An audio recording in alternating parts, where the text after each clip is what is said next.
2020년 마지막 월요일 라이브 방송 시작하도록 하겠습니다. 12월 28일이고요. 모두 모두 반갑습니다. 네. 연휴가 뭔가 좀 갇혀지는 듯한 그런 느낌. 네, 뭔가 쉰 것 같지 않은? 항상 그런 것 같아요. 그죠? 지금 계속 코로나 팬데믹이 더 확장 국면에 접어들면서 어, 모두가 아마 이거는 뭐 나 혼자만의 생각은 아닐 거예요. 그죠? 그래서 일단은 잘 이겨내시는 쪽으로 최대한 제가 늘 말씀드리지만 어쨌든 네, 뭐 좋고 나쁜 걸 떠나서 항상 좋은 쪽만 생각하시면서 이번 코로나 사태 잘 이겨내시면 좋을 것 같고요. 무엇보다 뭐 시장도 시장이지만 건강 잘 챙기시면서 올해 한 해 마무리 잘 하시기 바랍니다. 그냥 좀 준비한 게 제법 또 있는 것 같아서요. 장담을 못 하겠어요. 항상 시작하기 전에 10시에 끝내드린다고 하는데 매번 20분 초과를 하는 바람에 좀 쓸데없는 말씀을 좀 줄이려고 합니다. 자, 12월 28일 시작할게요. 자, 한 분 한 분 인사 못 드리더라도 좀 이해를 부탁드리겠습니다. 자, 편안하게 오늘 역시도 라디오 방송 듣듯이 편안하게 들으시면 좋을 것 같아요. 이 시장 관련된 코멘트 순서 간략하게 말씀드리면 시장에 대한 썰을 좀 간략하게 좀 풀기 시작할 거고 어, 오늘 그 주제가 일단 여전히 제가 항상 보고 있는 시장은 큰 손들 시장이에요. 근데 아마 이 부분은 제가 아무리 강조를 드려도 어떠한 전문가들이 오더라도 제 말에 대해서 반박은 할 수 없을 거예요. 왜냐하면 그들 역시도 절대적으로 큰 손이었던 경험이 없기 때문에. 하지만 그들 역시도 큰 손의 동향을 볼 수밖에 없기 때문에. 네, 뭐 몇백억 운영을 해서 되는 게 아니라 몇 조 원대, 몇 천억대를 못해도 큰 손들이 움직이고 있잖아요. 그 자금. 그 안에서 지속적으로 우리는 힌트를 얻어야 되는 거고, 그 시그널 안에서 우리 포트폴리오, 앞으로 뭘 해야 될지 모르겠다라면 일단 큰 손들의 동향을 보는 거는 지극히 습관적으로 우리가 투자자라면 해야 될 일 중에 하나입니다. 그래서 오늘 주제를 가지고 좀 많이 말씀드리면서 어떠한 섹터들을 가지고 이제 갈 건지, 올해를 넘길 건지, 또 내년 초반에 또 관심을 가질 건지를 갖고 여러분들께서 진행을 하시면 될 것 같습니다. 물론 지금 이 방송을 들으시는 분들께서는 아마 보셨을 거예요. 그러니까 제가 직접 이제 활동을 시작하면서 본격적으로 하면서 이게 뭐야라고 할 수도 있어요. 뭐 종목들 작은 것도 몇 개씩 했는데 포트폴리오를 좀 갖춰놓긴 했는데 오늘 또 운이 좋았던 것 같기도 하고 뭐 빠지기도 했지만 HCD 같은 경우에는 이제 상한가 한번 살짝 맛보고 훅 내려왔거든요. 근데 오늘 같은 장은 또 장이 안 좋았어요. 생각보다 큰 종목들 삼성전자나 이제 조금 이제 그런 종목들 위주로. 근데 내일 이제 보자 이거예요. 이제 배당락이기 때문에 내일부터 좀 보자. 그래서 일단 이따 잠시 후에 그런 시장에 대한 좀 멘트들, 코멘트를 더 드리도록 하겠습니다. 그래서 시장이 녹록지는 않아요. 벌써 뭐 중소형주뿐만이 아니라 대형주들도 가는 녀석들은 가는데 시총 상위 종목들 안에서도 계속적으로 차별화 장세가 이어지고 있거든요. 그러니까 뭐 장이 간다고 난 대형주 지고 있다라고 해서 이게 또 해법은 아닌 시장이라는 거죠. 그러니까 대형주를 난 쥐고 있는데 생각보다 안 가는 것 같아. 가장 우울한 사람은 그런 사람들이라고 했잖아요. 대형주 장사를 해서 난 대형주를 들어갔는데 수익이 너무 저조한 분들은 뭔가 좀 속은 탈 수도 있죠.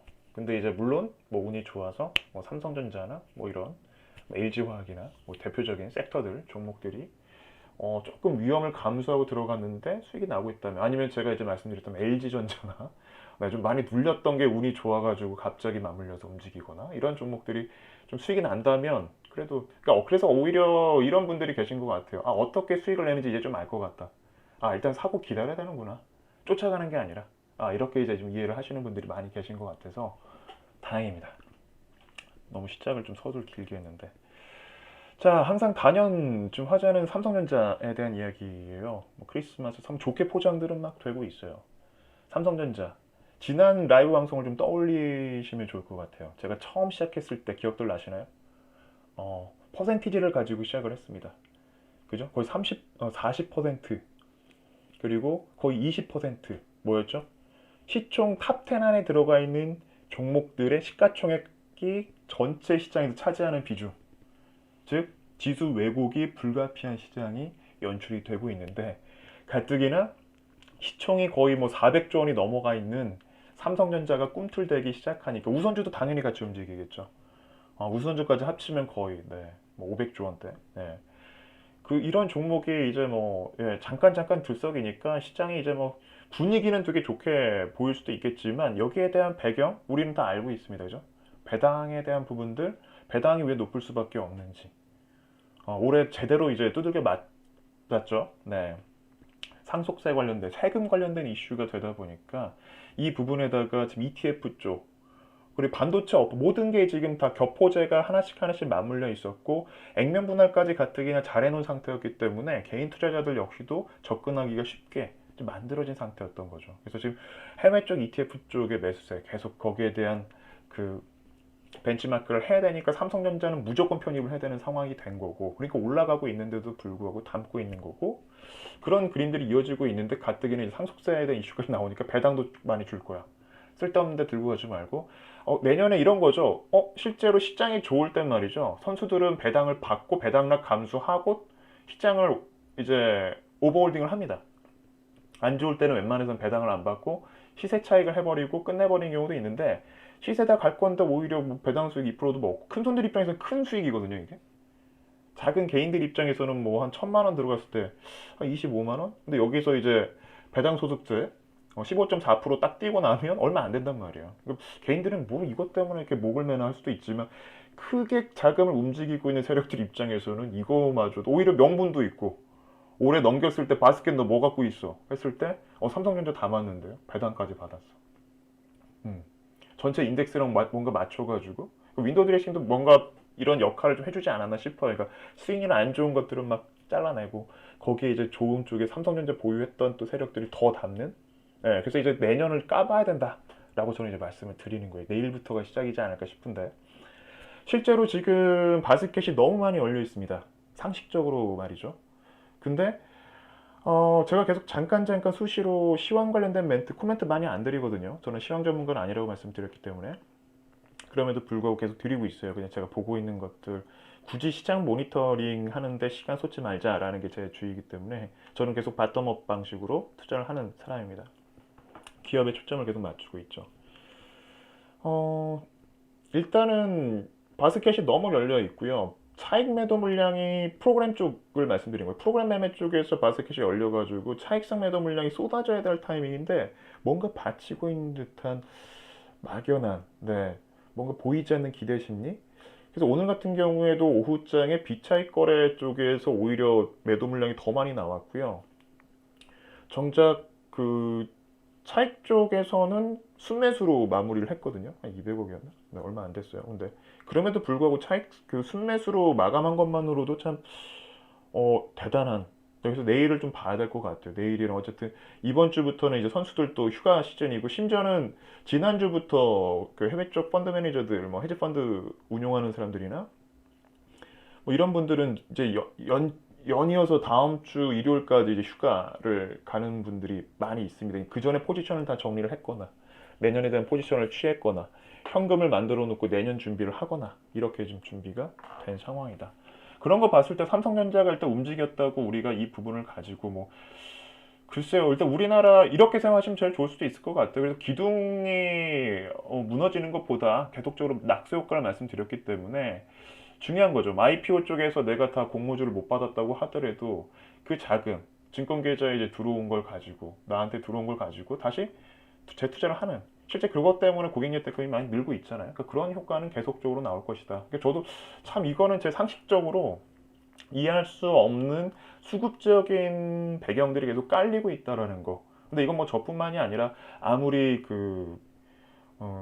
경기 흐름이나 시장에 대한 인사이트가 풍부한 전문가들조차도 지금 있는 지수 자리에 대해서 그리고 이런 코로나 변수가 아무리 기존에 바이러스 변수가 있었다고는 하지만 이걸 똑같이 뭔가 시나리오를 만들어 가지고 예측할 수 있는 사람은 단 한 명도 없을 거라고 생각이 들어요. 그래서 막연한 기대로만 지금 우리가 연말이다 보니까 근데 어느 순간 갑자기 바뀌는 거 다들 경험해 보셨을 거예요.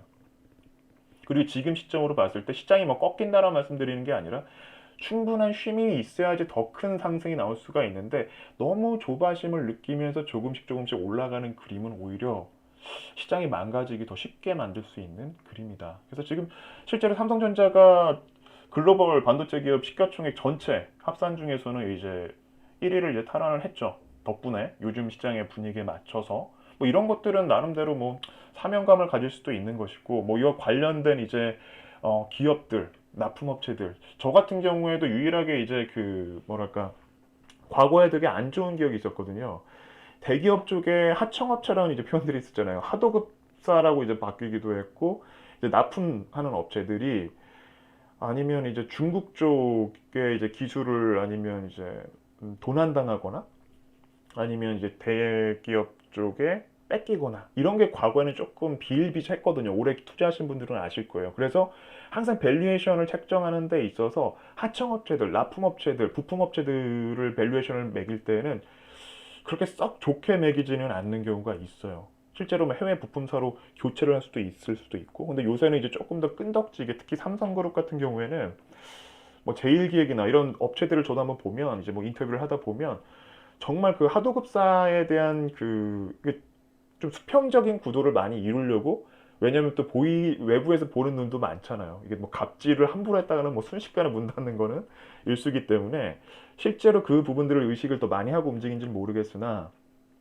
이런 부분들이 좀 장기적으로 함께 신뢰를 쌓아가면서 그 삼성전자의 실적과 함께 맞물려서 부품사들도 같이 덩달아서, 뭐 대덕전자 같은 경우는 이제 어제 이슈가 됐잖아요.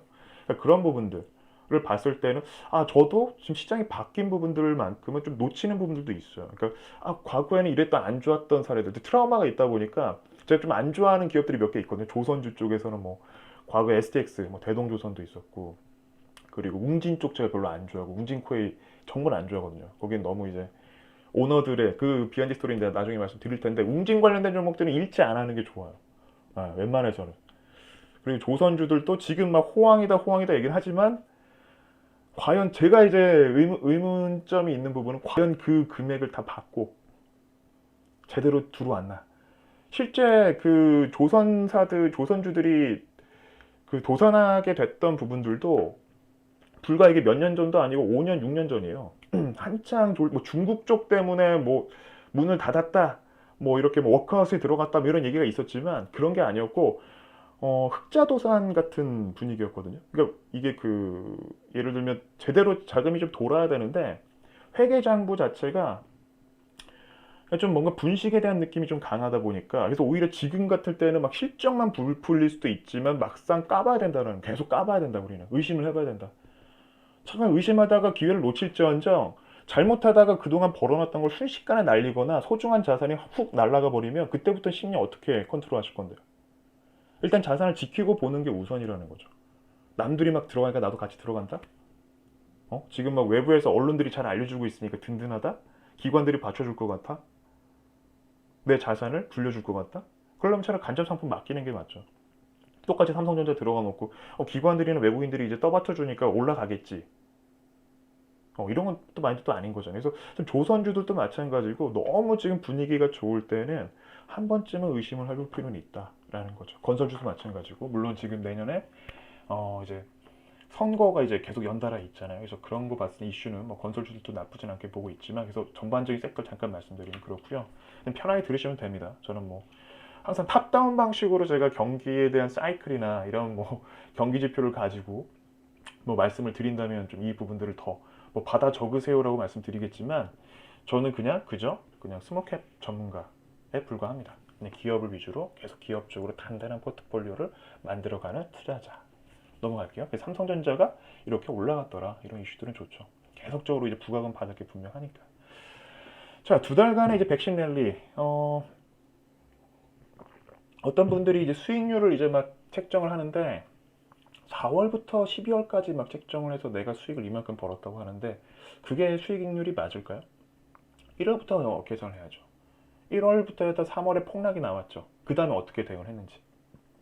그게 진정한 선수라고 저는 생각이 들어요. 그러니까 정말 버텼는지, 아니면 팔고 다시 구축을 했는지, 그 다음에 먹어냈는지, 그 다음에 뭐 대형주 장세로 추석 이후에 포지션을 갖고 대응을 했는지, 그 모든 부분들을 다 일일이 대응할 수 없었다라는 거죠. 뭐 대형주 장세니까 대형주로 먹고, 중소주 장세 때 중소형주로 먹고, 바이오주 올라갈 때 진단키트로 먹고, 반도체 올라가면 반도체, 전기차 배터리 먹으면 배터리 먹고, 그게 과연 쉽지는 않죠. 그런 플레이는. 하지만 지금 이 2달 정도밖에 안 됐는데 지금 이런 역사가 쓰여진 거예요. 이건 우리가 기억할 필요는 있습니다. 지금 연말에서 어떤 이제 내년의 그림을 그릴 건지와 하지만 분명히 시장은 이제 조정다운 조정을 한 번쯤은 만들기 위한 명분을 찾고 있을 것이다. 찾고 있다고 봐요. 왜냐면 그래야지만이 충분히 이제 지금 이들이 큰 손들이 특히 외국인들이 어느 순간 물량 많이 털어냈잖아요. 다시 또 들어오는 시점을 만들려면 들어오려면 가격 메리트가 있어야 되잖아요. 지금 지수에서 더 올라갔을 때 과연 외국 계좌금들이 적극적으로 들어올까요? 절대적으로 여러분들이 쥐고 있는 대형주들을 웃돈을 주고 사주지는 않을 겁니다. 지금이야 이제 뭐 배당에 대한 이슈도 좀 있었고 그랬으니까. 아마 내년이 되면 더 까다로운 종목 필터링 작업이 필요한 본격적인 실적 장세가 이제 펼쳐질 겁니다. 그래서 그 다음에 조정이 오더라도 박스권이 오더라도 그 안에서 튀어 올라가는 종목들은 100%, 200%, 심지어는 1000%짜리로 나올 수 있다고 봐요. 요즘 시장의 변동성이 워낙 강해졌기 때문에 얼마든지 가능한 시나리오다라고 보여집니다. 제가 계속적으로 말씀드리는 게 악재에 대한 부분들, 악재를 한번 떠올려 보죠. 제가 계속 꼽는 부분은 더 큰 감동은 무엇이 있을까라는 거예요. 당연히 반도체 업황 좋은 거 다 알아요. 전기차 배터리, 우리나라 뭐 LG화학이나 지금 그 다음에 이제 우리나라 입장에서는 뭐 조선 쪽도 뭐 계속적으로 얘기가 나오고 있고 막 지금 그런 기사글들이 막 계속 후행으로 나오고 있는데 이건 지금 중요하지는 않아요. 근데 더 큰 감동이 뭘까? 다 알고 있는 내용들이에요. 다 선반영이 됐고 주가에 선반영이 된 거예요. 그 다음은 이게 지금 특별한 감동, 더 큰 감동이 없다는 것이 제가 봤을 때는 지금 현재로서는 미국 시장도 마찬가지예요. 미국 시장도 좀 보자는 거죠. 테슬라가 끌고 갔어요. 애플이 애플카 만든다고 얘기했어요. 그 다음 기대치가 이만큼 땡겨가지고 2년, 3년 앞으로 막 땡겨져가지고 반영이 돼서 정말 미친 듯한 수급이 만들어지면서 주가를 형성을 하고 있는데 그동안 그 자금을 들어왔던 ETF들이 이제 언젠가는 엑시트를 하고 계속 교체 전략이 들어갈 텐데 그때 나오는 물량은 누가 받을 거냐는 얘기죠. 누군가는 받을 거 아니에요. 그죠? 그래서 시장은 계속적으로 뭔가를 찾고는 있는데 좋은 쪽을 찾고 있고 나쁜 걸 찾고 있다가 저울질을 하다가 어떤 게 더 큰지를 분명히 이제 비교 우위를 해서 비교 우위에 있는 재료가 이제 시장에서 작용을 하겠죠. 누가 알겠습니까? 코로나 쇼크 예상했던 전문가들이 있으세요? 없잖아요. 제가 계속 말씀드리잖아요. 폭락할 땐 더 빠질 거다. 시장 막 붕괴다 이거는. 그리고 이런 대형주 장세를 과감하게 예측했던 사람이 과연 몇이나 있었을까? 쉽지 않단 말이죠. 외국인들은 다 했겠죠, 이미. 바이든 당선이 되자마자 움직였으니까, 그들은. 그들이 만든 판이잖아요. 그나마 이제 또 많이 알려진 거. 우리 지금 이번에 크리스마스 연휴 동안에 더 불거지고 있어요. 3단계로 지금 조정을 하지 않았지만, 플러스 알파? 3단계로 조정을 하면 모든 공장이 셧다운이 되고 경제적인 타격이 상당히 클 것으로 좀 내부적으로는 계산을 하고 있는 것 같아요. 그러니까 단순히 이게 뭐 많이 옮겨갈 것이다에 대한 문제가 아니라 분명히 보이지 않는 또 정치적인 이슈도 맞물릴 수밖에 없잖아요. 그죠? 왜냐하면 지지율도 연결될 수 있고 또 선거가 계속 연이어서 서울시 시장 선거도 어떻게 보면 거의 뭐 대통령 선거나 다름이 없는 그런 분위기일 수도 있는 거죠. 서울시의 인구가 몇 명인데. 그래서 지금 여러 가지 부분들이 상당히 좀 현 정부도 마찬가지고 신중하지 않을까라는 생각도 들어요. 근데 이제 과연 또 이 바이러스에 대해서 우리가 어떻게 해석을 할 것이냐를 가지고 저도 나름대로 좀 고민을 많이 해봤습니다. 또 코로나 변이? 영국발 이제 변이, 코로나 변이, 뭐 변종, 뭐 이런 표현들이 쓰더라고요. 근데 누가 막 댓글로 변종은 안 맞고 변이가 맞습니다. 근데 저는 전문가는 아니니까 편하게 들으시면 될 것 같아요. 뭐가 맞는지 잘 모르겠지만 어쨌든 변한 거, 아종, 그죠? 다른 아종이 생긴 거잖아요. 근데 얘는 더 전염성이 더 빠르다는 거예요. 야, 이러면 또 치사율도 높아지는 거 아니에요? 더 많은 사람한테 옮겨가니까. 실제로 그런 것 같아요. 제 느낌을 딱 받았을 때도 여러분들도 그랬을 것 같은데 어, 예전만 해도 대중교통 안에서 이렇게 많이 막 전염이 많이 안 됐던 것 같은데 뭐 버스 기사님도 막 걸리고 그 안에 막 탔던 분들도 막 뭐 모르겠습니다. 하지만 이걸 가지고 과연 시장에서는 어떻게 해석을 할 것이냐 투자자의 눈으로 봐야 된다는 얘기죠. 실제로 지금 중국 같은 경우에도 무슨 전시 상태다. 그래서 베이징 쪽, 예, 뭐 지금 막 발에 치고 막 난리도 아닌 것 같아요. 막 전수 조사 다 한다 그러고 막 지금, 네. 어디까지 퍼졌나? 일본 쪽 왔고 우리나라도 지금 확진자가 이제 한 명은 네 사망을 했고, 그죠? 근데 노인분이셨어요. 예전부터 심장 질환이 좀 있으셨던. 근데 가족들이 같이 영국에서 왔던 분들도 여긴 또 변종 바이러스가 써있네. 예, 이 바이러스에 또 걸린 게 확인이 됐다. 원래 1월 첫째 주에 발표한다고 얘기를 했는데 미리 지금 기사가 나왔어요. 이게 뭐가 맞는지 모르겠는데 어쨌든 저는 다음 주에 이제 발표하는 걸로 알고 있었거든요. 질본에서. 근데 이번 주에 기사가 미리 나와서 확인이 됐다. 이렇게 얘기가 나오더라고요. 어쨌든 지금 오늘 이제 오전에 봤던 건 포르투갈 쪽이랑 유럽 쪽 전역으로도 지금 계속 퍼지고 있는 걸 확인했고 아프리카 쪽이라. 예. 근데 이 변이 어차피 코로나 19죠. 근데 제가 좀 찾아봤어요. 자료를 좀 찾아봤는데, 과거 이 사스 때, 그러니까 이걸 좀 봐야 될 필요는 있을 것 같아요. 그리고 신종플루, 에볼라, 지카, 메르스, 그리고 이번에 코로나.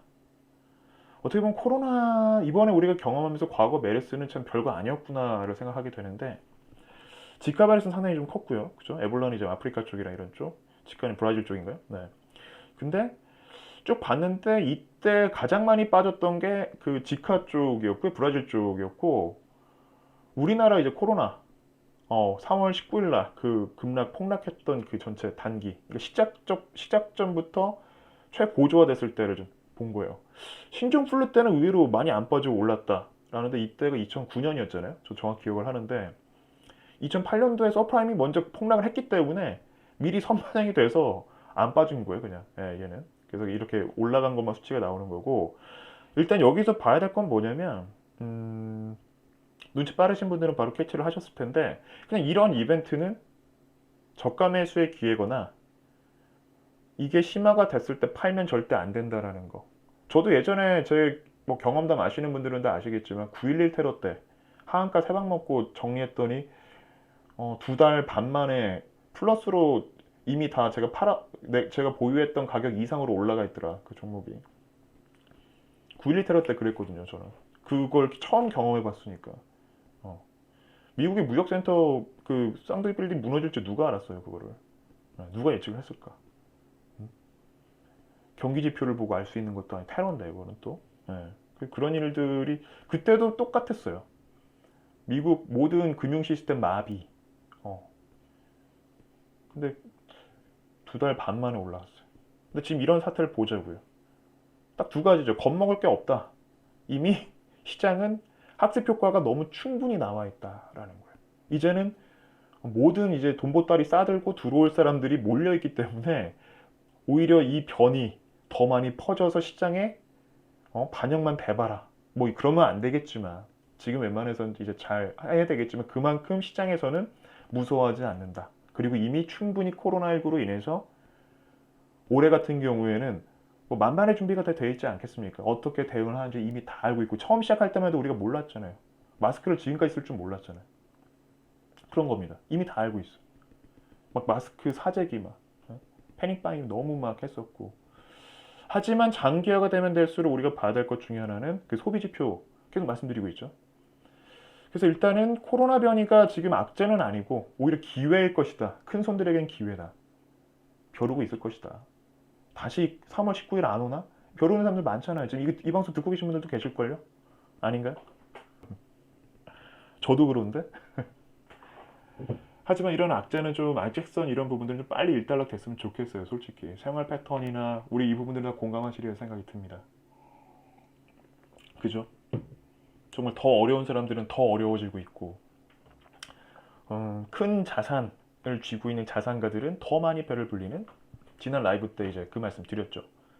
특히 금융자산을 많이 쥐고 있는 사람들은 오히려 이번 코로나 변수가 더 큰 자산가로서 거듭날 수 있게. 하지만 그렇지 못한 어, 노동자들도 마찬가지예요. 화이트 칼라들은 정말 고급 인력들은 똑같은 몸값을 받으면서 집에서 일하면서 편하게 일하면서 더 높은 몸값을 받은 반면에 현장에 나가서 사람들 만나고 뭔가 공장에서 일하시는 분들은 뭐 셧다운이 되거나 아니면 이제 무급휴직을 하거나 아, 정부 지원금을 기다릴 수밖에 없는 그거조차도 없으면 더 힘든 그런 상황이 돼버린 거죠. 그래서 어떤 부분들이 맞다 틀리다가 아니고 나도 자산가가 돼야지가 맞는 게 아니라 제가 늘 말씀드리는 거 있잖아요.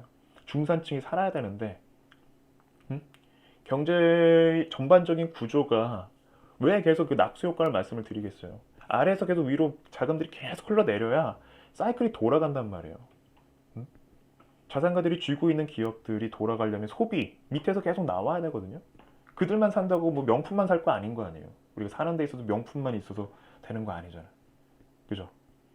모든 뭐 당연히 생필품이나 이런 것들은 필요할 수밖에 없겠지만 다른 이제 소비도 좀 이루어지고 적극적으로 나와야 되는데 너무 불안정한 미래 그 자체가 돈을 쥐어주더라도 대출을 해주더라도 소비로 쓰는 것이 아니라 이제 뭔가 투자를 하려고 하는 듯한 그게 참 이제 좀 위험한 지금 국면에 접어든 건 사실입니다. 그래서 이게 어떻게 와르르 무너질 것이냐에 대한 부분은 제가 다음에 저는 이제 부동산 전문가도 아니지만 나름대로 이제 공부를 한답시고 했어요. 부동산 쪽은. 근데 전체 이 주식 시장을 읽으려고 좀 많이 공부를 했었습니다. 그러니까 일본 사례를 좀 많이 분석을 했었고 미국 쪽 서브프라임 쪽을 좀 공부를 했었거든요. 많이 봤어요. 자료들을 정말 많이 찾아보고 귀동량도 많이 하고 많이 이제 자문도 구했었고 근데 참 소름 끼치는 게 뭐냐면 부동산 쪽은 잠깐 팁을 드리면 공통점이 지금 일본 90년대 초반이랑 서프라임 쪽 직전 2005년도부터 미국 쪽 화랑 때랑 지금 우리나라 시장 부동산 경기 올랐다고 물론 지금 좋을 수도 있지만 은근히 지금 잘 맞물려가는 부분들이 있어요. 뭐 세금 정책도 비슷하고 그 외자 유치, 그 외국인들한테 이제 개방을 했던 부분이랑 신용 융자 쪽, 융자 쪽이 급증을 하는 그림들이 나오거든요. 그 다음에 이제 훅 거품이 꺼지는 그림들이 잠깐 나와요. 근데 일본은 그 이후로 이제 살아나지 못했고 미국은 다시 살아난 부분도 있지만 특정 지역들만 살아났죠. 뭐 맨하탄이나 이런 쪽, 뉴욕이나 쪽, 워싱턴 이런 데들.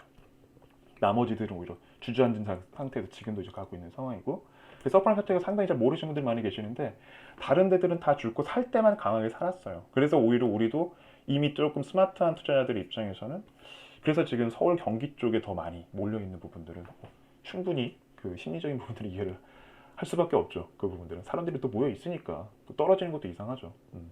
수요가 많은데 그래서 그런 부분들도 한번 참고를 하시면 좋을 것 같고요. 그냥 전반적인 그냥 데이터를 가지고 말씀드린 겁니다.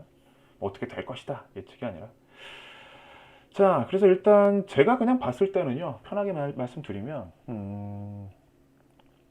제 경기 지표를 계속 확인을 하고 있어요. 일단 기업 실적 근데 실적 좋은 종목들은 기업들은 이미 주가가 선반영이 된 게 문제예요. 좋게 나온 건 좋아요. 걔네들이 버텨줬어요.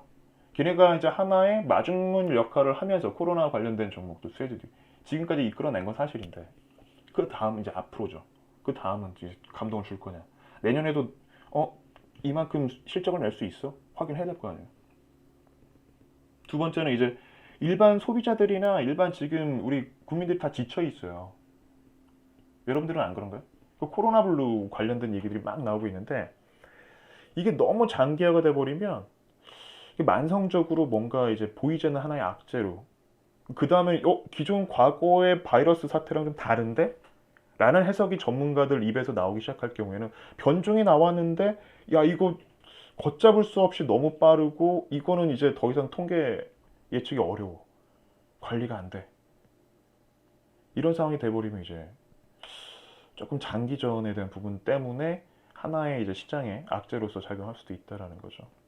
그래서 지금 이제 앞으로 봐야 될 부분 중에 하나가 기업별 실적을 여러분들 스스로가 내가 지금 보유하고 있는 기업들에 대해서는 계속 체킹을 하셔야 되는 건 정말 투자자라면 해야 될 첫 번째 해야 될 일 중에 하나입니다. 그래서 좀 체질이 개선이 됐는데 이게 과연 내년까지 이어질 건지 내후년도 계속 할 건지 오히려 코로나로 이 녀석이 더 독보적인 존재감을 과시하고 있는지 지배력이 생겼냐 이거죠.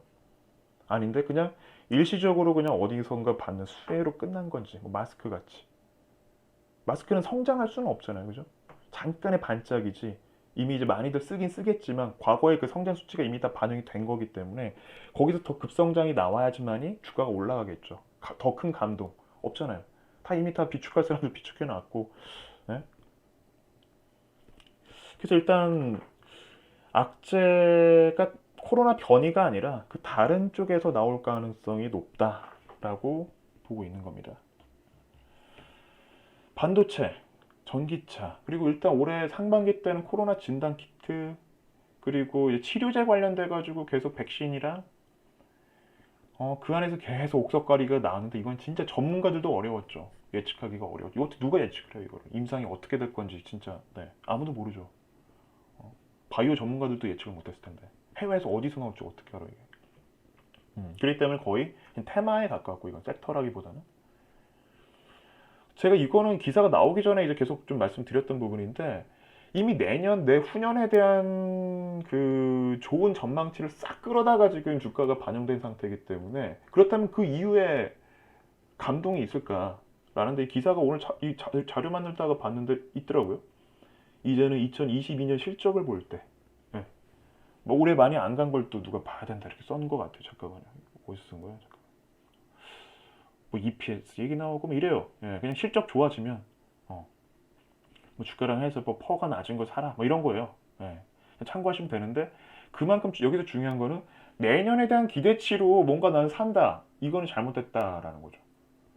그 제가 계속 말씀드린 게 연장선상에서 이거 갈 거냐, 잠깐 이벤트성으로 끝날 거냐 라는 걸 가지고 분간을 해서 올해 아니면 내년이면 뭐 다음 주니까 이번 주인가요? 이번 주 이제 금요일부터니까 이제 다음 주부터 이제 새로운 시장이 열리잖아요.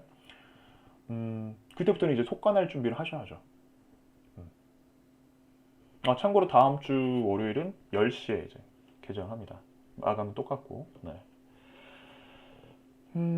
그래서 막연한 기대로 접근할 수 있는 영역은 아니다라는 거예요. 좀 구체적인 수치, 실적에 대한 부분들, 그 안에 컨텐츠면 컨텐츠, 제품이면 제품, 서비스면 서비스, 전체적인 전반적인 산업이면 산업에 대한 동향. 이미 지금 조선 관련된 뭐 LNG선 관련돼서도 지금 막 수주가 받고 있는데 그게 지금 주가에 반영이 된 거잖아요.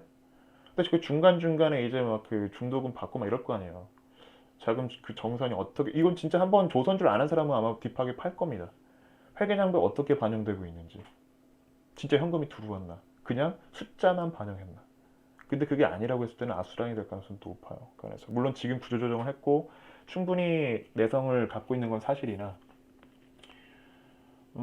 제가 얼핏 듣기로는 모든 선박, 조선 관련된 모든 그 회계장부에 기입할 때 대한 구조적인 문제라는 얘기를 제가 좀 들은 게 있어요. 그래서 그 부분들을 좀 명확하게 좀 열어보고 내가 과연 주주로서 이 자산에 대한 개념으로 갈 건지 아니면 정리할 건지를 결정해야 된다. 개인적으로 저는 조선주에 대한 안전인식이 좀 있어서 절대 터치는 안 합니다. 올라가면 그냥 올라가는 대로.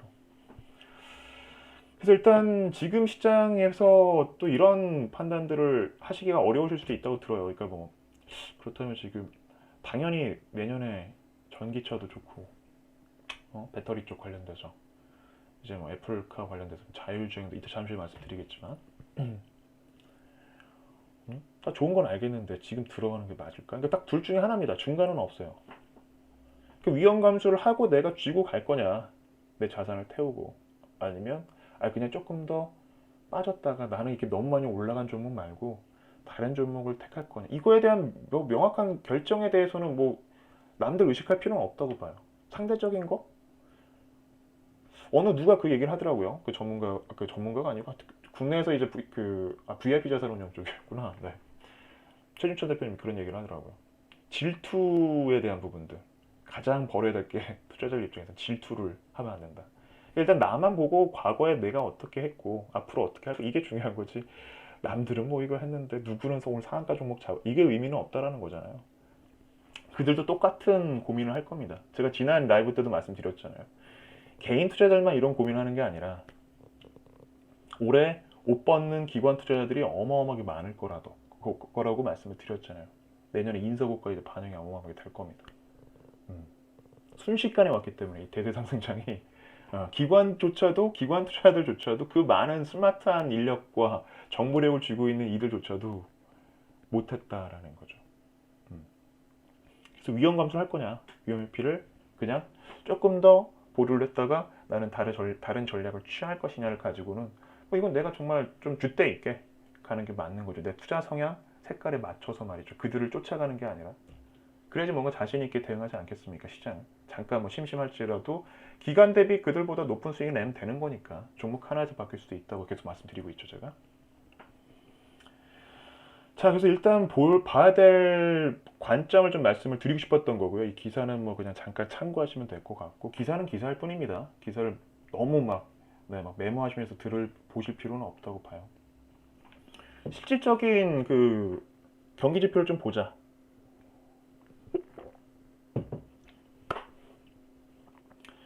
고용과 소비가 중요하다고 계속 재차 강조를 드리고 있습니다만 나아질 기미가 안 보입니다. 좋아지고 있다고요? 글쎄요.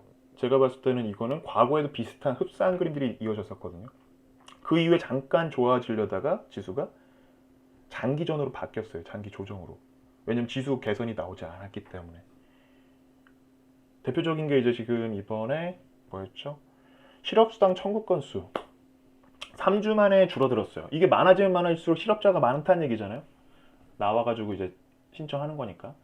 줄어들었다고 막 예상치보다 줄었네? 좋아하는데 소비 관련 지표는 악화를 좀 볼 필요는 있습니다. 네. 소비 지표는 일단 소득이 일단 줄어들었고요. 소득이 줄어드니까 소비를 많이 이제 안 하고 있는. 미국도 똑같아요. 미국 상황입니다. 이게 지금 우리나라는 가계별 소비에서 보면 미국은 올라오고 있는 것처럼 보이는데 3, 4분기까지는. 근데 지금 아까 나왔던 이 부분은 올해 12월 7일부터였나? 네. 그 둘째 주인가 그래요. 근데 왜 중요하냐면 이 지표가 왜 중요하냐면 우리 다 블랙 프라이데이 다 아시잖아요. 한창 미국에서 가장 중요한 지표 중에 하나가 그 하반기 성탄절 이후 연말까지 얼마나 소비자들이 지갑을 열었는가를 가지고 경기가 많이 살아났다. 아니면 내년은 이렇게 이제 가늠을 하거든요. 근데 12월 달에 나온 지표가 이랬다는 얘기예요. 실제로 미국은 재화 소비는 많이 늘고 서비스 소비도 늘긴 했는데 이게 3, 4분기까지고요. 4, 4분기는 좀 까봐야 됩니다. 이것도. 독일도 좋아졌어요. 일본은 조금 그래도 좀 이렇게 V자까지는 아니더라도 왔는데 우리나라만 보죠. 우리나라. 나아질 기미가 안 보이고 다 투자로 가고 있는 거예요. 투자로. 싹 다. 네. 다 영끌하고 막 해가지고 지금 투자로 가고 있고 우리나라 그래서 좀 상당히 좀 조심스러울 필요는 있다. 안 움직이잖아요. 지금 차트가. 3, 4분기까지. 4, 4분기 때는 좋아졌다고요? 글쎄요. 우리 뭐 배달 음식 많이 먹는다 이게 나아질까요? 그게 아닙니다. 지금 보시면. 잘 보셔야 돼요. 이게. 다른 자료도 아니고 한국은행에서 발표한 거예요. 한국은행. 거짓말할 수는 없는 자료죠. 제가 어디서 뭐 증권사 자료 이런 게 아니라 한국은행에서 갖고 온 거예요. 참고하시기 바랍니다. 그리고 여기서 함정이 있다고 말씀드렸죠. 실업률이 낮아졌다. 미국도 좋아지고 있어요. 실업률이 좋아지고 있어요. 근데 어떤 것 때문에 좋아지는지 정작 정말 장기전으로 커버가 될 수 있는 실질적으로 반영이 돼야 될 기본적인 업무, 직업들이 올라가는 게 아니라 얘네들은 그대로 정체, 단순 노무가 계속 올라가고 있어요. 일회성 그냥만 만들어내서 이건 의미가 없다라는 거죠. 이거 가지고 경기가 좋아지고 있다라고 우리가 판단할 수 있을까요? 저는 아니라고 보는데 여러분들 생각은 어떠세요? 아닙니다. 절대 아니에요. 과거에도 이런 사례들이 정말 많이 있었어요.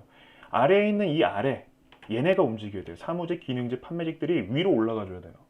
근데 이게 계속적으로 올해 내내 코로나 영향 때문에 멈춰 있는 거예요. 그래서 경기 부양책 하면서 빵 뜬 게 뭐예요? 단순 노무 쪽만 강하게 올라가잖아요. 이것도 좀 정책적인 부분들인데 뭐 지금 정부를 제가 뭐 함부로 말씀드리는 게 아니라 이거 예나 지금이나 항상 관행이었습니다. 왜냐하면 지금 당장의 수치를 바꾸기 위한 이건 우리나라만 있는 게 아니라 미국도 그렇고요. 똑같이 단순 노무부터 많이 올려버려요. 그래서 조금씩 계속 소비를 늘리려고 하는 부분도 있는데 이게 지금 우리나라에서는 이렇게까지 했는데도 소비가 늘지 않고 있더라가 심각한 거죠. 이게 좀 저는 나아져야지만이 좀 뭔가 추가적인 감동이 이제 삼성전자도 좀 잘 되고 있고, 그죠? 뭔가 좀 나와야 되는데 이게 좀 맞물려서 같이 선순환 구조가 나와야 되는데 글쎄요. 아까 그 말씀드리다가 잠깐 3,000%로 빠진 것 같아서 부동산 말씀을 살짝 끊었는데 언제 이제 그 미국이랑 일본이 부동산이 박살나기 시작하냐면요. 금리를 올리는 순간부터 그 시작을 했어요. 금리를 올리고 정부에서 대출 규제를 합니다. 금융권에서.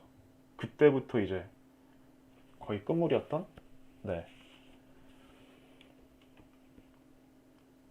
지금 봐야 될 부분 중에 하나가, 근데 저는 이제 그렇게 보고 있죠. 이제 그 정부 규제에 관련된 수혜 기업이 뭐가 있을까? 다 여러분들 아마 쥐고 계신 분도 계실 거예요. 우리 카톡방에 지금 하나 포트 중에 하나 갖고 있죠. 그래서 이따 잠시 말씀드릴 거고. 그러니까 그런 쪽으로 계속 생각하는 거예요. 그냥 종목 쪽으로 저는. 어차피 시장이 이러든 저러든 뭐 빠지면 빠지는 대로 더 들어갈 종목은 명분이 있으면 계속 쥐고 가는 거고, 빠져주면 더 잡으면 되는 거고, 포트폴리오 조금 더 분산시키고 탐방 열심히 못 가니까 집중은 많이 못하고 조금 분산 전략으로 가고 있는 상황입니다. 그 안에서 튀어 올라간 녀석들도 종종 나오긴 하지만 올라가주면 또 계속 말씀드리죠. 엉덩이 토닥여주면 되는 거고. 자, 오늘 주제입니다. 좀 얘기가 좀 길어졌는데 오늘은 늦더라도 10분 정도 더 할애를 할까 합니다. 큰 손들이 알려주는 기회. 제가 계속 M&A 시장을 말씀을 드리죠. 저는 M&A 시장을 많이 보고 있고 또 스타트업들 어디에 투자를 많이 하는지, VC 쪽들이 어디에 투자를 많이 하고 있고 그들이 어느 정도 밸류에이션을 책정이 되고 있고 시장에서 얼마의 거래가 되고 있는지를 봅니다. 우리나라 시장만 보는 게 아니라 해외 시장도 좀 많이 보는 편이에요. 좀 비슷한 미국 시장이나 뭐 실리콘밸리에서는 이런 업종의 이런 종목들이 어떻게 기업이 탄생을 해서 어떻게 자금 조달을 하고 어떻게 리스팅까지 가는지, 뭐 스펙을 통해서 가는 경우도 요즘 이제 많이 핫하더라고요, 미국 시장은. 그래서 내년에는 코스닥 저는 1000포인트 갈 거라고 보고는 있어요. 코스닥이 1000포인트를 갈 거라고 이건 의미는 없는데 거래소보다 조금 눌리고 있지만 탄력은 코스닥이 더 받을 수도 있고 여기에 대한 배경들이 이제 뭐 벤처 기업들 이제 붐 쪽이나 이제 스펙 쪽으로 이제 리스팅되는 업체도 있고 내년에도 지금 IPO 포진되어 있는 기업들이 어마어마한 기업들이 제법 있거든요. 그런 기업들을 필두로 해서 시장에 대한 볼륨을 좀 맞춰가지 않을까 생각을 갖고 있는데 뭐 더 지켜봐야 되겠죠. 시장을 뭐 예상하는 건 아니니까. 늘 말씀드리지만 큰 손들은 결코 손해보는 장사를 하지 않습니다. 저도 참 이해를 못할 때가 많았거든요. 근데 큰 손들 하면 뭐가 떠오르죠? 일단 자금이 많이 있어요. 시간적인 여유 많이 있습니다. 우리는 조급할 수도 있죠. 언제까지 빨리 이걸 만들어야 돼. 이들은 시간을 조율할 수도 있고 손해를 보더라도 전 이것도 봤어요. 손해를 보고 있는데 더 자금을 태워가지고 계속 재투자를 해가지고 투자금을 그러니까 수익까지 다 챙기고 뭐 해서 거의 제로를 만들어요. 손익분기를 만든 다음에 기업을 외부에 청산하는 것까지 봤어요. 손해를 안 보는 거죠. 그게 한 8년, 9년 걸리더라고요. 우리 입장에서는 중간에 손해보고 끝날 수도 있는데 손해 안 본 거예요. 어떻게 보면. 그죠? 실제로 그렇게 움직입니다. M&A 시장도 그렇고. 야, 이 기업을 어떻게 3천억 주고 살지? 미친 거 아니야? 이런 생각을 하는데 사가지고 잘 세탁하고 잘 또 포장하고 만들고 막 내실 갖추고 해서 막 3천억에 샀던 거를 3,800억에 팔기도 하고 뭐 운이 좋으면 막 5천억에 팔기도 하고 그래요. 그게 M&A 시장입니다. 진짜 이해할 수가 없어. 지금도 저는 야, 이거 어떻게 이런 밸류에이션을 책정을 했지? 이런 경우들이 많아요. 네. 그게 시장입니다. 하지만 큰 손들이 그냥 쉽게 지갑을 여는 건 아니에요. 이따 잠시 더 말씀드리겠고 계속 제가 이제 말씀드렸던 부분 중에 하나인데 단단한 포트폴리오를 말씀드리고 있죠. 아까 잠깐 말씀 안 드렸던 것 중에 하나가 개미들이 개인 투자자 절대 하지 말아야 될 것 중에 하나가 해징. 그 방향성 게임. 해징을 해요. 네. 지금 많이 지수가 올라간 것 같으니까 삼성전자를 잡고 고버스를 막 투자를 하거나 이런 분들 거의 그냥 유지를 시키려고 가는 분들이 있다면 왜 위험 자산에 안정적으로 이렇게 고수를 하는지 잘 모르겠어요. 그럴 바엔 그냥 차라리 그냥 뭐 ETF 쪽이나 다른 간접 상품 쪽으로 좀 하시는 게 맞을 텐데, 마음 편하게 시장도 안 보고. 근데 막 하면서 막 마음 졸이면서 나는 이거에서 마이너스 하면 여기서 좀 상쇄를 시켜가지고. 근데 방향성 게임이나 이런 그 해징 쪽에 대한 부분들 파생을 가지고 자칫 잘못 흉내내다가는 한 방에 훅 갈 수 있습니다. 네. 그리고 오히려 좀 허탈할 수도 있죠. 현물 쪽이 잘 가다가 이제 굳이 해징을 할 필요가 없다. 이거 선수들을 위한 거지. 뭐 간혹 개인들 중에서도 뭐 잘하는 사람이 있다지만 정말 간혹입니다. 간혹. 모르시는 게 나을 수도 있어요. 뭐 성물까지는 괜찮을 수 있는데 옵션이나 이런 쪽은 아예 쳐다보지 않으시는 게 상책입니다. 뭐 ELW 뭐 이런 거. 네.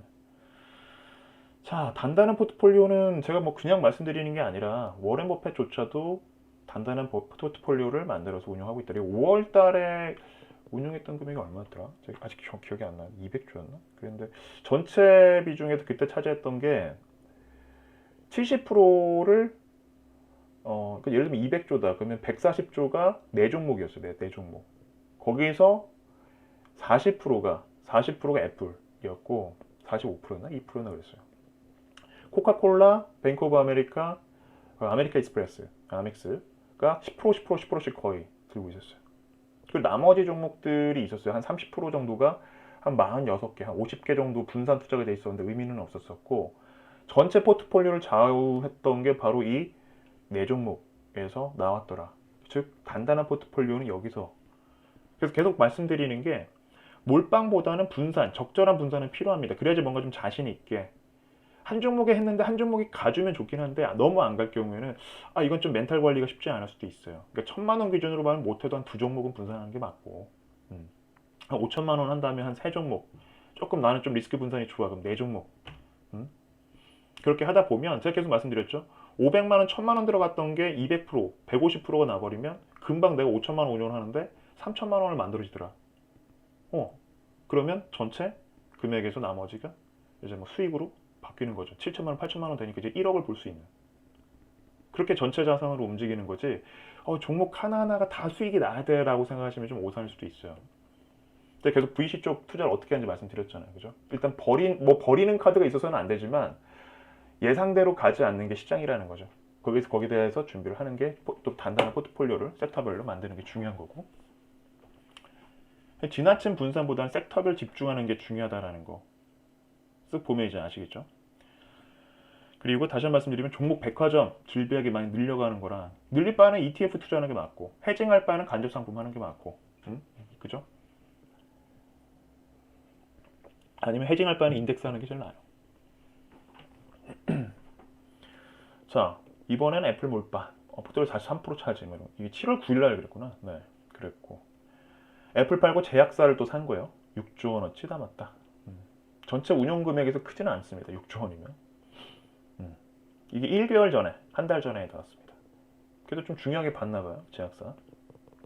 참고도 하시면 되고. 이 큰 손들이 이렇게 움직이고 있더라. 큰 손들도 직접 지나치게 분산 안 시키고 집중 투자를 하고 있고, 그리고 과감하게 이렇게 또 바꿀 때는 바꾸고, 근데 무조건 계속 늘리는 게 아니라 교체를 하고 애플도 일부 팔고. 그리고 제가 계속 말씀드리는 비트코인. 주변에서 이제 지난번 이제 SBS에 제가 감사합니다. 그 막 카톡방에도 인증 차트를 많이 주셔가지고 제가 너무 날씨 뜨거워가지고 그날은 제가 크리스마스 이브 날이었나요? SBS 나가고 다음날 재방송 보고도 또 주변 지인분이 이게 제가 12월 4일 날 녹화를 했어요. 12월 8일 날 녹화를 했는데 그때 이제 비트코인을 얘기했을 때만 해도 이제 무슨 코인주 다들 이제 그러셨던 건데 저랑 제가 이제 라이브 할 때마다 오신 분들은 아시잖아요. 비트코인을 지금 처음 말씀드린 게 아닌 걸. 판이 바뀌고 있다라는 거였어요. 그러니까 비트코인도 비트코인이지만 지금 그때부터 50% 이상이 좀 올라갔거든요. 3천만 원을 넘어갔는데 진짜 붙고 있어요, 선수들이. 근데 이제 개인들이 막 붙고 있는 것도 없잖아요. 3천만 원 넘어가니까. 한 달 동안에 한 10,000불 이상이 넘어갔어요. 근데 처음 이제 우리 볼 때만 해도 라이브 때만 해도 막 1,700만 원 이랬죠. 1,600만 원 거의 지금 100%가 올라갔어요. 11월 달에 비해서는. 참 주변에서 저한테 그랬어요. 코인 전문가를 하라고 차라리 스몰캡 전문가 하지 말고. 제가 그냥 막 화를 냈는데 어쨌든 중요한 거는 비트코인도 비트코인이지만 큰 손들의 동향에서 제가 캐치를 한 거잖아요. 아시잖아요. 제가 코인을 저도 몰랐다. 큰 손들의 흐름을 보면 힌트가 나온다라는 게 여기서 나오는 거죠. 삼성전자 시가총액이 그냥 순수하게 보통주는 470조입니다. 오늘 종가 기준으로. 제가 아까 잠깐 본 거 비트코인 시가총액이 550조 원이에요. 벌써 벅셔 헤드웨이 시가총액을 넘어갔습니다. 비트코인이. 그러면 말 다 한 거죠. 큰 손들이 어느 정도 이제 자산을 비축해 놓은 상태다. 삼성전자가 외국인 투자자들이 어마어마하게 들고 있는 것처럼 말이죠. 실제 헤지펀드 매니저들, 뭐 모건 스탠리나 아이비 쪽에 있는 사람들 어마어마하게 비트코인을 쥐고 있어요. 심지어 테슬라 오너조차도 무슨 뭐 교체 전략을 한다 이런 것도 이슈가 좀 있었고요. 재밌죠? 큰 손들이 움직인다는 얘기예요. 다른 코인에 대한 언급은 없었지만 비트코인은 항상 메이저 중에 메이저라는 거죠. 경기부양책과 코로나19 격포제 계속 자산 가치가 달러를 쥐고 있어도 달러를 찍어내니까 누가 달러를 쥐고 싶어 해요. 기축통화 같은 값어치가 없어지고 있는데 심지어 누가 막 전망하던데 2028년인가 되면 중국이 이제 미국을 앞설 것이다 이런 얘기도 나오더라고요.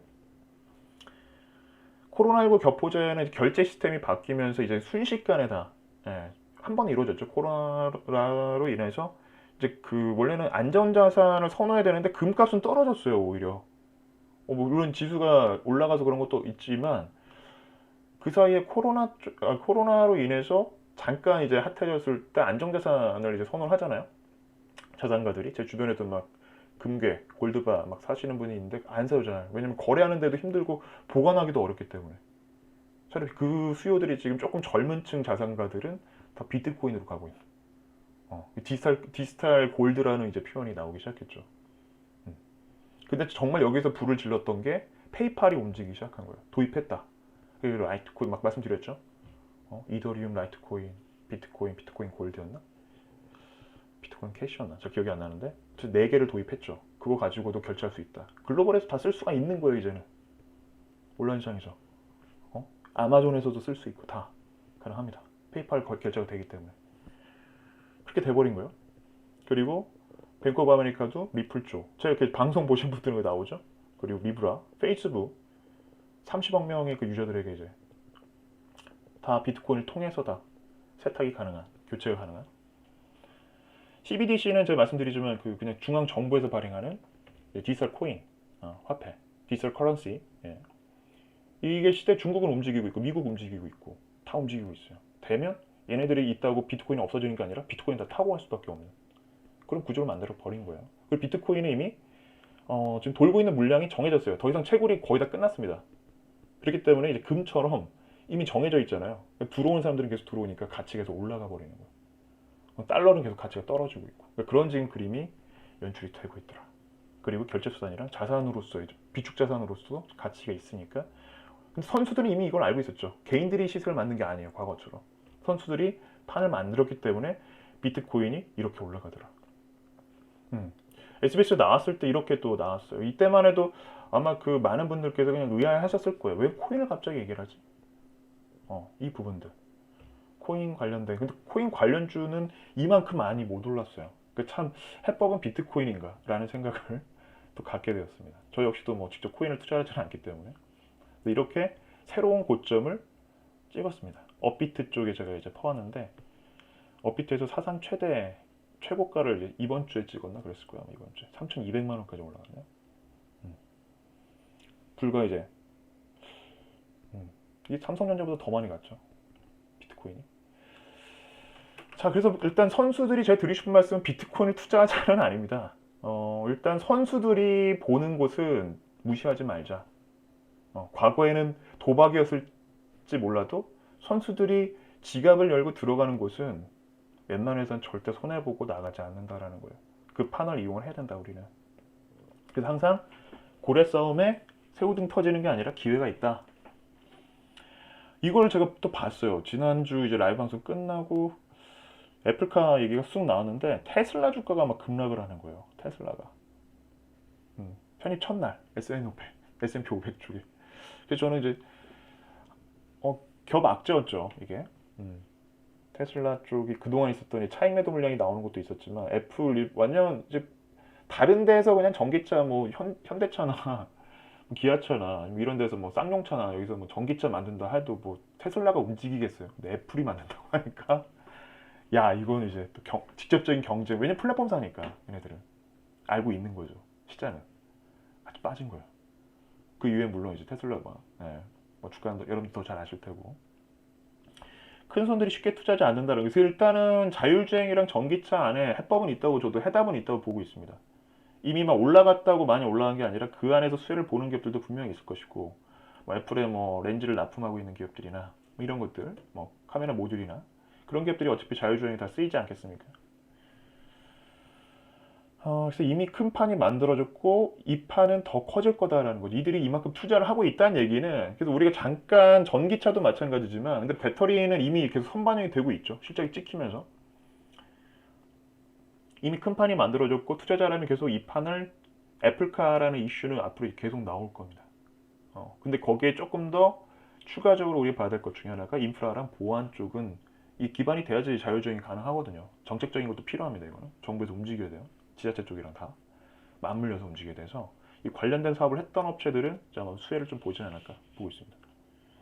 이렇게 또 컨셉 이미지 그 출시 프로젝트 쭉 확인하시면 될 것 같은데 보면 대만 쪽이랑 또 붙어 있어요. 자율주행이 TSMC 쪽이랑 이건 조금 찜찜할 수 있는 부분이라서 또 변수는 될 수 있죠. 막 공룡들끼리 고래들끼리의 뭔가 또 싸움 그 안에서 또 계속 이제 또 변수가 막 주가를 막 흔들어 댈 겁니다. 현대차도 마찬가지일 거예요. 지금 애플카 나왔다고 해서 현대차가 아직은 안 움직이고 있지만 어떤 변수가 될지는 모르겠어요. 저도 솔직히 좀 더 봐야 될 것 같습니다. 자, 그렇다면 큰 손들의 흐름들을 조금 더 지켜보고 우리가 내년에 대한 준비 계속 좀 포트폴리오 말씀드리고 있죠. 미리 좀 움직인 게 지난주 라이브 때 저궤동 위성 관련된 인텔리안 테크 오늘 좀 많이 움직였어요. 인텔리안 테크가 생각보다 많이 움직였어요. 얘가. 고점을 경신해버리더라고요. 오늘 시장 안 좋았는데 오늘 시장은 이렇게 갔죠.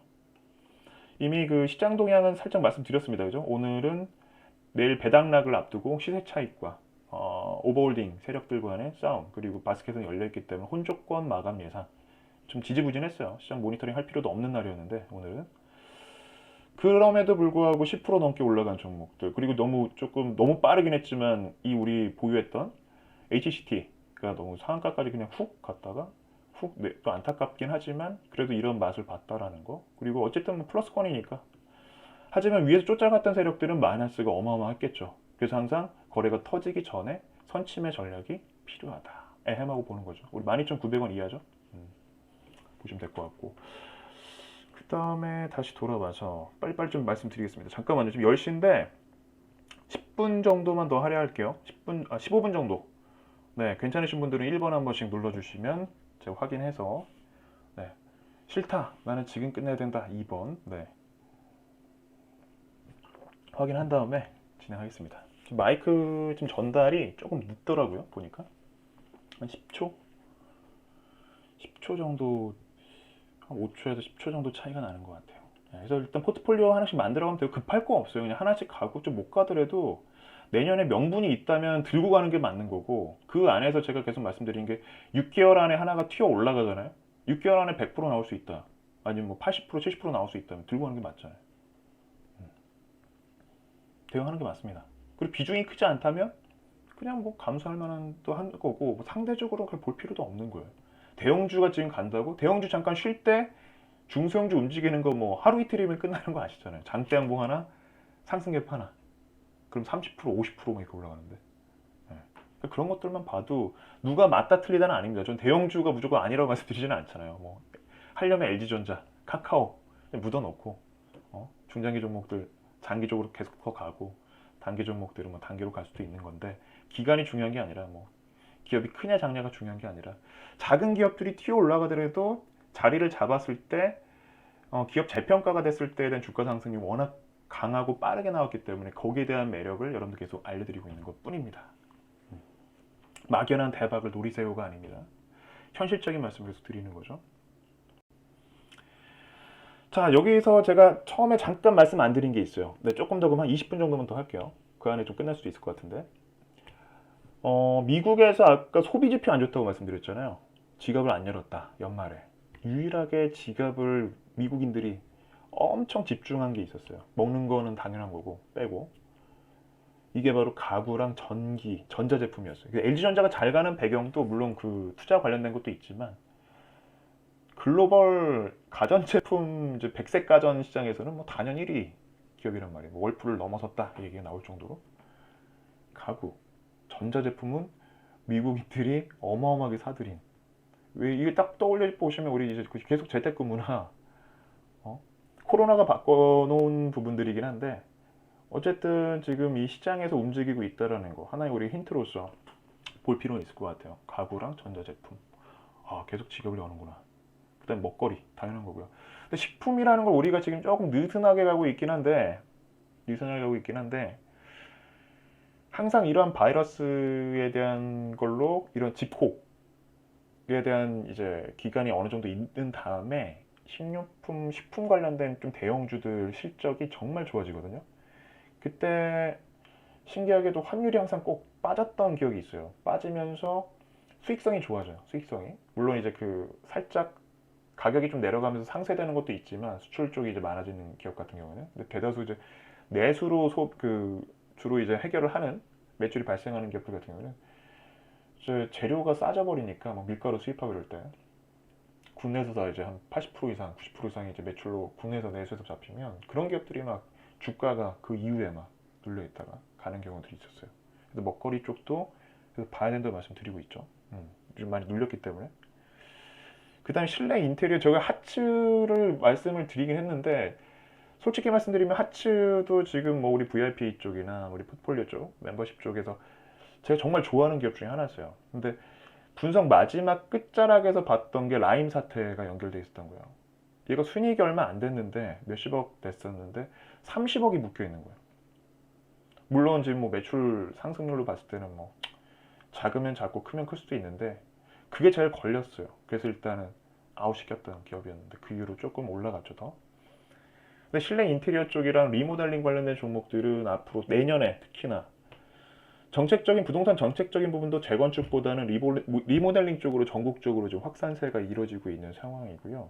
오래된 이제 가구들이 늘면 늘수록 그리고 법적인 부분들도 계속 바뀌었다고 말씀드렸잖아요. 우리 세제 혜택 쪽 법적인 게 아니죠. 집주인들이 어느 정도 살아야지만이 양도세에 대한 부분들이 이제 줄어들기 때문에 집주인들이 자기 집에 들어가서 살잖아요. 리모델링부터 하는 거예요, 계속. 그런 부분들이 계속 늘고 있다. 이와 더불어서 건설 폐기물도 함께 늘고 있는데 올해 이제 내년 이슈 중에 하나가 그 톡방에도 좀 올려드리긴 했는데 그래서 오늘 잠깐 폐기물주들이 좀 움직이긴 했거든요. 인서니티도 같이 좋은 그림이 나왔는데 다시 이제 회복을 좀 하는 거의 이전 고점까지 오늘 터치하지 않았나요? 인서니티가 잠깐만요.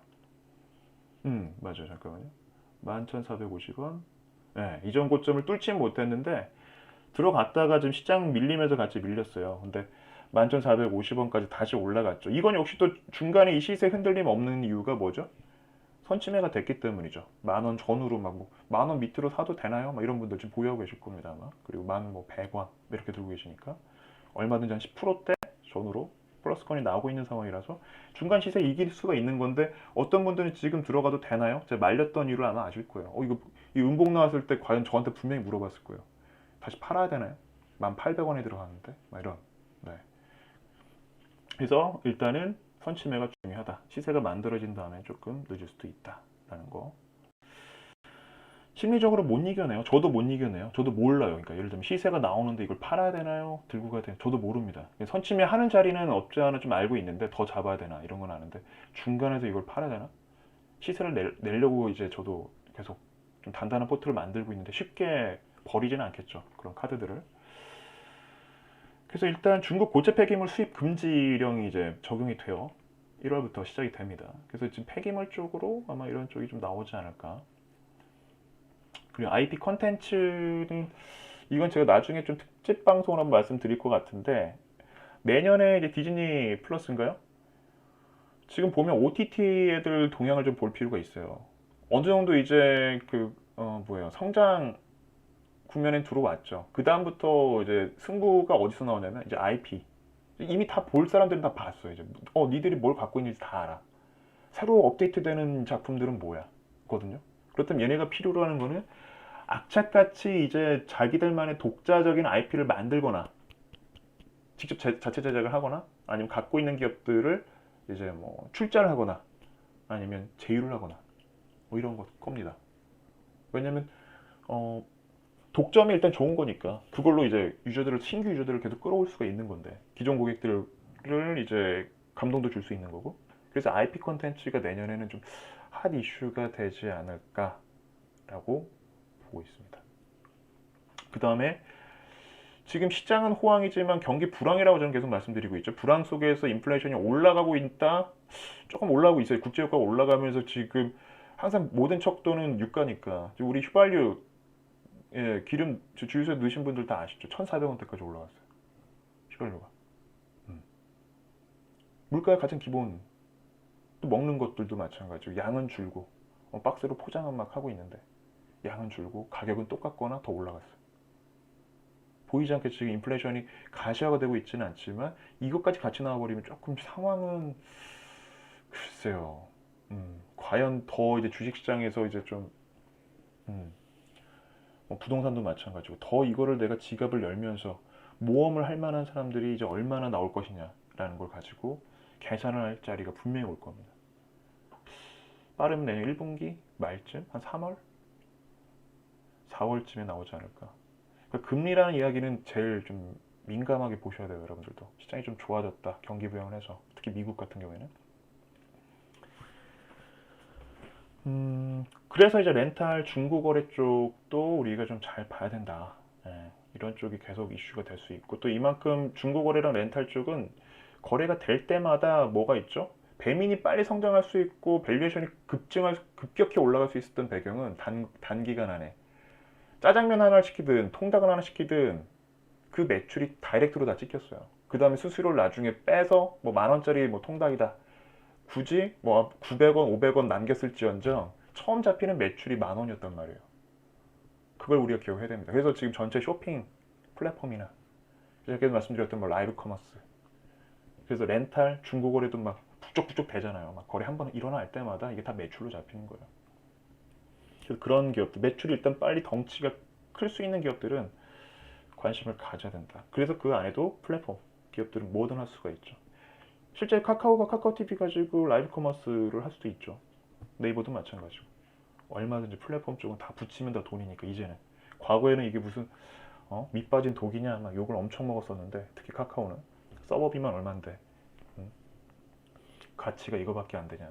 그때 당시만 2조, 3조밖에 안 되는데 지금 얼마예요?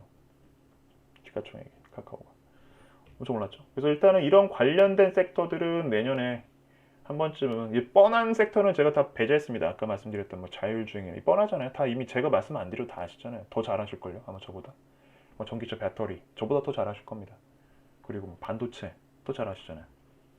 굳이 그런 거 말씀드릴 필요는 없고 그 뭔가 소위 이제 니치 마켓 틈새에서 어떤 개로 우리가 큰 손들을 어떻게 또 움직이고 있는데 보시면 이렇게 움직이고 있더라. 큰 손들은 실제 OTT 쪽이 다 큰 손들이죠. 다 어떻게 판을 만들어 가지고 네이버 카카오 매출 추이 보세요. 코로나로 인해서 그래서 제가 카카오냐 네이버냐 vs 딱 나오면 카카오를 말씀드린 이유는 성장률을 보실 필요가 있어요.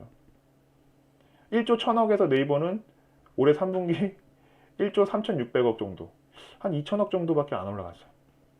카카오는 2배수 거의 올라갑니다. 2배수가. 이 성장률을 보셔야 돼. 카카오를 그리고 내년에 이슈가 또 어마어마하겠죠. 카카오페이부터 해서 카카오뱅크 그리고 카카오벤처스 야 이거 세 개만 묶어도 지금 자산 가치가 어마어마할 겁니다. 그래서 카카오에 대한 부분들은 저는 장기적으로 네이버냐 카카오냐라고 한다면 물론 네이버가 우위에 있는 건 맞아요. 뭐 라인이든 뭐든.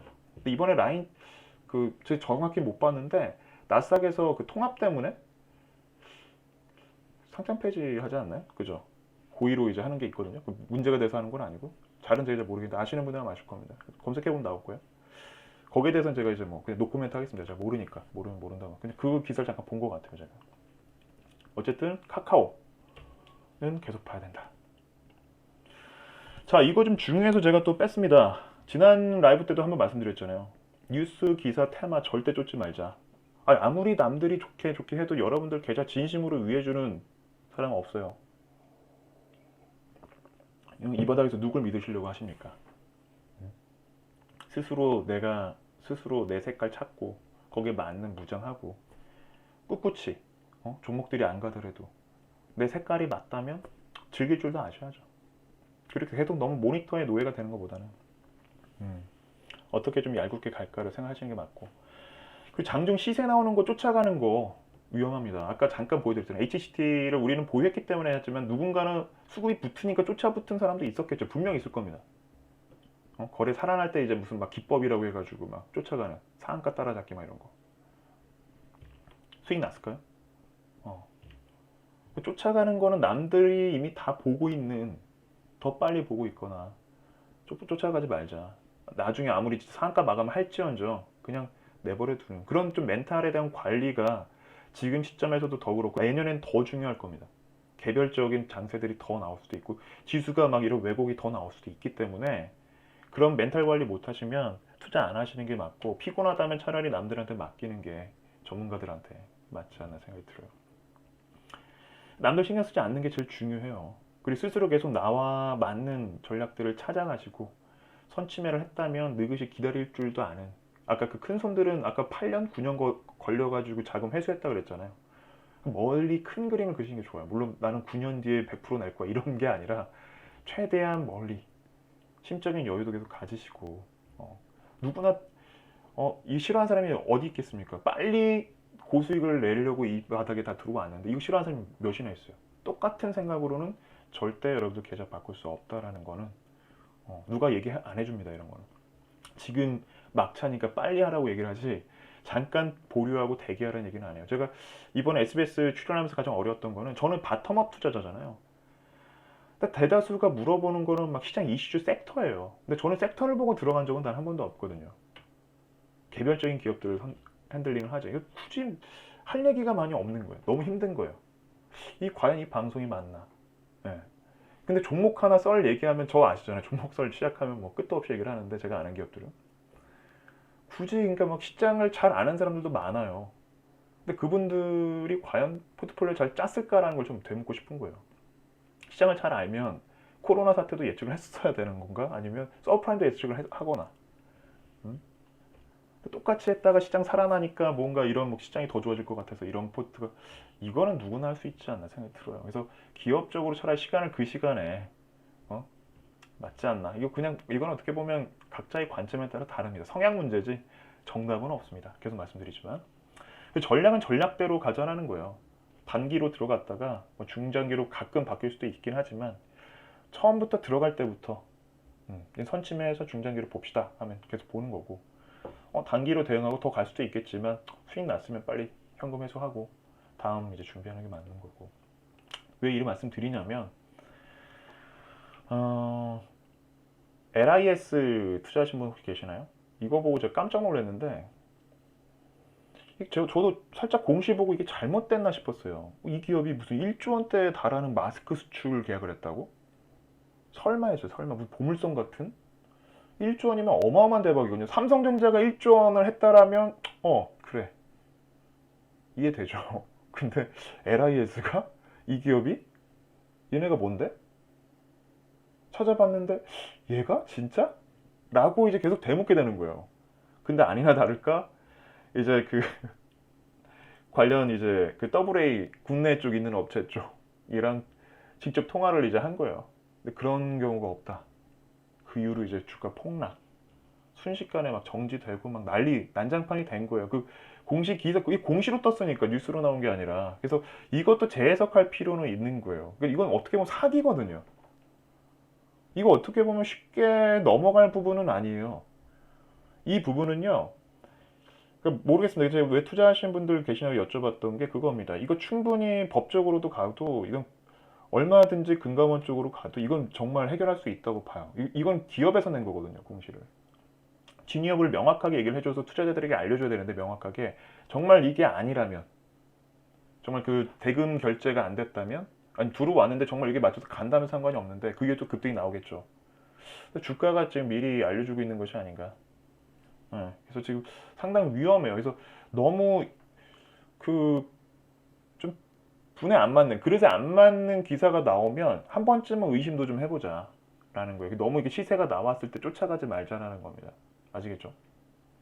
그리고 현대바이오 대웅제약 막 요즘 한창 이슈됐던 막 어?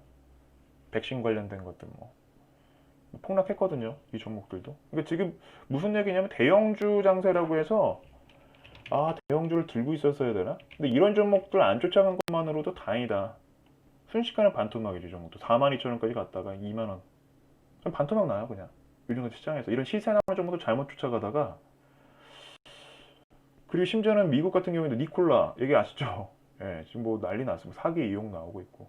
그러니까 너무 지나치게 이슈화가 되고 있는 종목들은 특히나 처음 주식 잘 모르시는 분들은 무턱대고 막 지금이 마지막일 거야라는 생각은 절대 없어요. 마지막은 없어요. 내일 또 있고 그 다음 날도 있습니다. 아니면 날려 보내면 되는 거예요. 내게 아니니까. 시청대 하셔야 됩니다. 아시겠죠?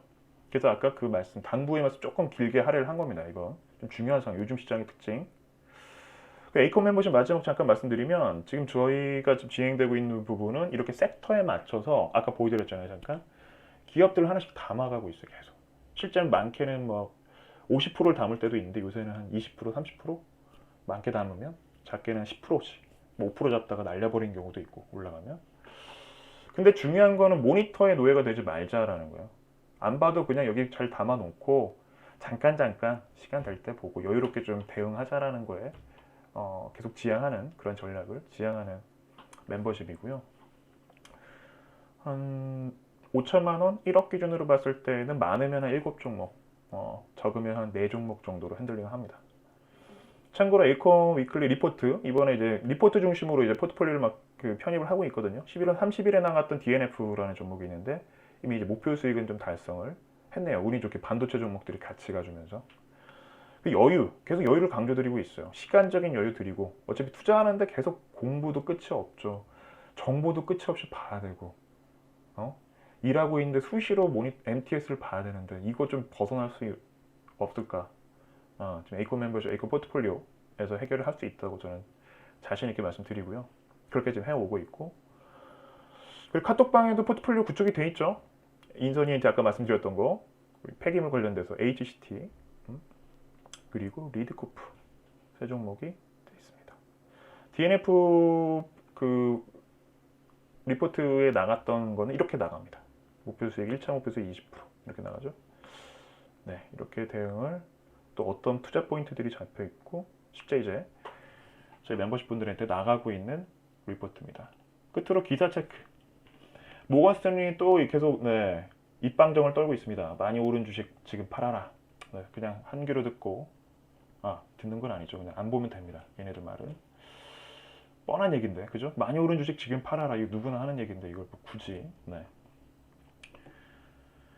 자, 계속 들어오는 돈, ETF에 대한 부분들 봐야 됩니다. 근데 얘네가 계속 들어오고 있다고는 보지만 들어왔다면 뭐 해야 되겠어요? ETF도 계속 펀드인데 나가겠죠. 나갈 때는 어떻게 될 건지. 이거에 대한 부분도 아무도 얘기를 안 해주더라고요.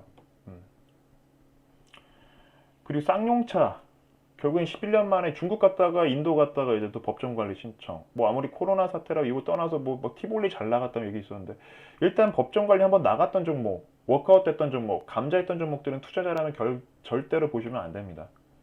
주주들을 정말 우습게 아는 애들이거든요. 그러니까 애들이라고 표현할게요. 그런 애들은 상장하면 안 된다고 좀 봐요. 그러니까 감자를 한다. 뭐 주주들을 위해서 우리는 감자를 한다. 체질 개선을 위해서, 재무구조 개선을 위해서. 쓸데없는 얘기입니다. 일단 한 번 했다는 농락이에요. 주주도 농락이고 이런 종목들은 나중에 뭐 급등이 나오거나 이런 하더라도 절대 보시면 안 된다. 아시겠죠? 뭐 노조가 문제다. 이거 문제 다 필요 없고 어쨌든 해먹고 뭔가 위에 있는 오너들은 다 챙길 거 챙겼다라고 좀 봐요. 항상 이제 덤탱이 씌는 것도 우리 정부가 이거 가지고 또 혈세로 메우느냐 가지고 저는 정말 기분이 불쾌한데 어차피 올 거. 자, 이거 끝으로 좀 중요한 게 하나 있죠. 내년에 이슈 중에 하나가 지금 증권거래세 부담 줄어든다. 뭐 몇 프로라고 얘기 안 할게요. 다 아실 겁니다. 그리고 너무 쥐꼬리만큼이라서 이거 가지고 과연 뭐 근데 재밌는 게 그냥 조삼모사더라 아니면 더 낼 수도 있다. 이것 때문에 증권거래세 줄어들었다고 매매 많이 하다가는 지금 증권사들 이거 공지 잘 보셔야 됩니다. 매매 수수료 다시 올라갈 가능성이 높거든요. 그러니까 거의 조삼모사예요. 그 단기적인 매매 많이 하시는 분들은 어떻게 하셔야 되겠어요? 이거 잘 보셔야 됩니다. 참고로 제가 나중에 한번 특집 방송 보신 분들 계시겠지만 트레이더가 정말 살아남기 어려운 구조가 바로 이 수수료란 거래세거든요. 30번에서 50번 거래하면 그냥 순식간에 그냥 원금에서 수익을 잘 낸다고 하더라도 쉽지 않습니다. 그거 해보신 분들은 아실 거예요. 그래서 웬만해서는 이 진짜 꼭 필요한데 투자를 해야 되겠다라고 생각하고 매매를 많이 안 하는 게, 저는 어디 가서 이런 얘기하면 증권사 쪽이나 이런 분들이 별로 안 좋아해요. 매매를 많이 하는 걸 이제 이분들은 좋아하니까. 그래서 일단은 여기서 좀 봐야 될 것 중에 하나는 또 그런 조삼모사, 놀고 있네 이런 걸 수도 있지만, 역으로 봤을 때 우리 투자자의 눈으로 본다면 증권사들이 올해도 좋았는데 내년에도 수익이 좋아지겠구나. 이제 매매 수수료가 좋아지니까. 그죠? 왜냐면 배경을 깔아준 거죠. 정부에서. 거래세를 낮춰주니까 그냥 이제 매매를 많이 해도 되는 건가? 하다 보면 증권사 쪽이 오히려 이제 수혜를 보는 그런 그림이 나올 수 있어요. 실제 대신증권 같은 경우에는 내부자들이 계속 요즘 사고 있더라고요. 그것도 잠깐 팁으로 말씀드리고. 그리고 원래는 금주 스모키 모니터링이라는 걸 제가 알려드렸는데, 이번 주부터 그리고 내년부터 새해부터는 그냥 카카오톡에만 제가 장중에 공유하고 있으니까 그냥 놀러 오세요. 안 계신 분들은, 계신 분들은 그냥 참고하시면 될 것 같고, 같이 뭐 한 3종목, 2종목 공유하면서 뭐 포착시 좀 더 잡아드리는데, 아시겠지만 근데 공식 카톡방은 제가 자세한 그 전략을 드릴 수는 없으니까 포트폴리오도 막 비중에 대한 말씀도 안 드리거든요. 그냥 투자 포인트나 이 정도 간략하게 말씀드리는 정도니까 양해들 해주시고, 시장에 대한 부분도 함께 대응해 가시면서 좋은 기회 함께 잡으시면 좋겠습니다. 몇 시죠? 23분 끝내드리겠습니다. 네, 지금까지 함께 해주신 분들 벌써 한 300분, 200분 정도 함께 하신 것 같은데 감사드리고요. 귀한 시간 함께 해주셔서 감사드리고, 여유로운 월요일 밤, 12월 마지막 월요일입니다. 편안하게 잘 보내시고, 내일부터는 추워진다고 하는데 따뜻하게 또 잘 보내시기 바랍니다. 연말. 저는 또 다음 주 새해 1월 4일 날 아마 이제 또 라이브 방송 하겠네요.